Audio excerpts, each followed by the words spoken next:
La 13e séance de l'audience foraine sur le meurtre de Tony Grigorakis a débuté ce samedi 29 janvier par une nouvelle descente sur le lieu du crime. Il était question de reconstituer les faits à l'intention du contre-expert, comme l'a souhaité la partie prévenue. De retour dans la salle d'audience, l'organe de la loi déclare qu'une balle a été ramassée dans la maison de Dali cette semaine, alors qu'ils sont allés pour chercher à sécuriser ce domicile sur demande de M. Abdallah. Les avocats de la partie civilement responsable ont rejeté ces allégations du ministère public qui, pour eux, ne méritent aucun crédit dès lors que depuis les événements, cette maison a été perquisitionnée et ses gardes sont à la disposition du ministère public. Par la suite, les parties devraient aborder le décryptage des appels entrants et sortants, des numéros mis en exergue dans cette cause.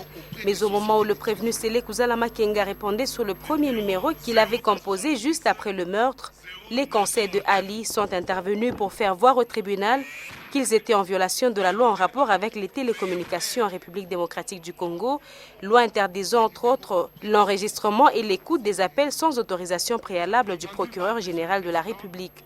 Le ministère public, qui s'est dit très à l'aise, appuyé par la partie civile, a répliqué que la loi en question tiendrait s'il s'agissait d'une procédure ordinaire.